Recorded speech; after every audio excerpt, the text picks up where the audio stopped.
साधारण सभाको बारेमा मैले क्लियर गर्न खोजेको साधारण सभामा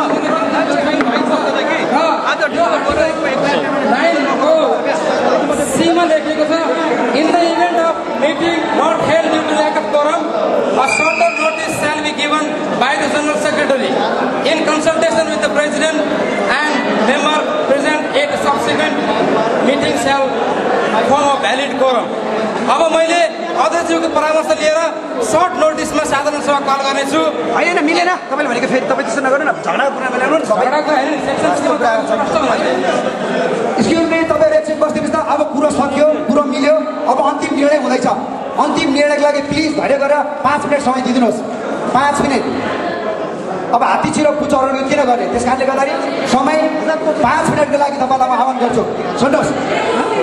अध्यक्ष चिरञ्जीवी ढकालज्यू तपाईले आफ्नो आसन ग्रहण गरिदिनुस् ठीक छ तपाईको आफ्नो यतिको हिसाबले गर्नुभयो तर हामी 9 जनाको संयुक्त कार्यक्रम भएकोले 9 जनाको निर्णय पनि त सुन्नु पर्यो परेन र यो त फेरि के भयो अहिले 9.5 महिना भयो भरे कि हामी 1.5 वर्ष 2 वर्षमा झगडा गरेर हिँडिराले जिन्दगीभरि एउटा मिलन पोइन्टमा जाउँ न मिलौँ न केन्द्रबिन्दु के त यत्रो बुजुर्गदाहरूलाई ल्याउनु भएको छ एनआरएनको अध्यक्ष आएर बसिरहनु भएको छ अन्य संस्थाको अध्यक्ष आएर बस्नु भएको छ उहाँहरूको एउटा राय नलिकन तपाईँले बन्द भन्नुहुन्छ भने त कति दिनसम्म लडाइँ गर्ने तपाईँको दुई पक्ष तपाईँको पक्ष र हाम्रो पक्ष एउटा पोइन्टमा आउनु पऱ्यो नि यो साधारण सभा बोलाएर यत्रो जनताको आवाज नसुन्यो भने के साधारण सभा हो त यसको ठेक्का लिन्छ यसको मैले त्यतिखेर पनि भनेको थिएँ डम्बर घले एनआरएन अध्यक्ष डम्बर घलेज्यू एनआरएन अध्यक्ष डम्बर घलेज्यू मैले तपाईलाई फोन वार्तामा यो पनि मैले डाइरेक्ट भनेको थिएँ जुन कुरो तपाईँले हो किन भन्नुहोस् तपाईँले मलाई फोन गरेर के भन्नुभएको थियो भने 21 तारिकको दुवै पक्षबाट बोलाइएको 21 साधारण सभा विभिन्न कारणले गर्दा बोलाउन सकिएन यसमा कोरम नपुग्ने चान्सेस हुन्छ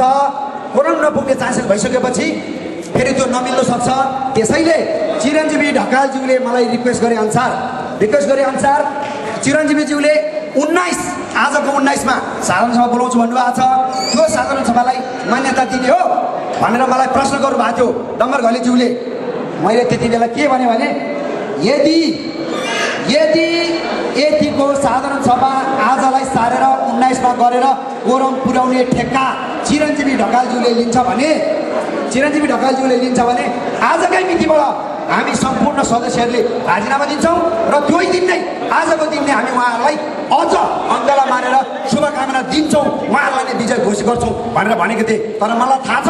100% 19 तारिक पनि साधारण सभाको लागि कोरम पुग्दैन 1187 को लागि तपाईँले अर्को दिन गर्नुहोस् फेरि पुग्दैन अर्को दिन गर्नुहोस् फेरि पुग्दैन आखिर कुरो त्यही हुन्छ त्यसैले सबैलाई म के आग्रह गर्छु भने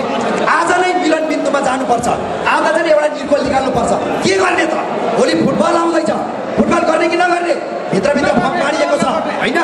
गर्ने हो भने कुन मिलन बिन्दुमा गर्ने नगर्ने हो भने किन नगर्ने भन्ने कुराहरू आउँछ त्यसैले यदि समाज नफुट्ने झगडा नगर्ने मिलो मध्येमा जाने हो भने एउटा मिलन बिन्दुमा आज निर्णय हुनुपर्छ नत्र भोलि पनि साधारण सभा गर्न पुग्दैन पछि पनि पुग्दैन अनि यसै गरेर बसिरहने त यसैले एउटा मिलन बिन्दु आज लिनुपर्छ या त चुनावको मिति घोषणा गर्नुपर्छ या त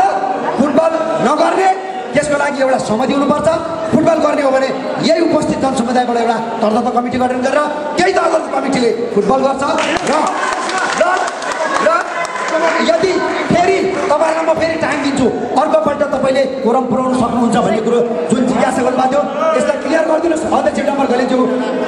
धन्यवाद सर्वप्रथम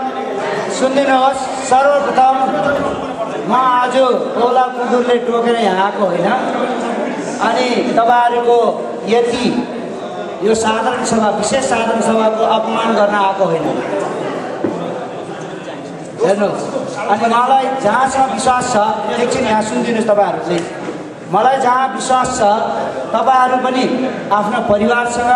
रमाइलो गरेर यो आइतबार रमाइलो दिन बिताउने इच्छा थियो होला त्यस कारणले गर्दाखेरि तपाईँहरू चाहे उमेश मोक्तानको पक्षको होस् चाहे चिरञ्जीवीको पक्षको होस् हामी सबै नेपाली हो हामी यतिप्रति हाम्रो शुभचिन्तक पनि हो र तपाईँहरूको कर्तव्यले पनि तपाईँहरू यहाँ आएको छ एउटा कुरा म के गर्न चाहन्छु भने म न त उमेश मोक्तानको सपोर्टर हो न चिरञ्जीवीको म स्वच्छ नेपालीको डमन घरले बोल्दैछु अहिले। म एनआरएनको अध्यक्ष पनि मलाई नभन्नुहोस् तपाईँहरूले। यदि मेरो कुरा सुन्न मान्दैन भने तपाईँहरू जानुहोस्, तपाईँहरूलाई स्वागत छ। मेरो कुरा सुन्न माग्नुहुन्छ भने सबै सिटमा बस्नुहोस्, तपाईँहरू। म कुरा क्लियर गरिदिन्छु।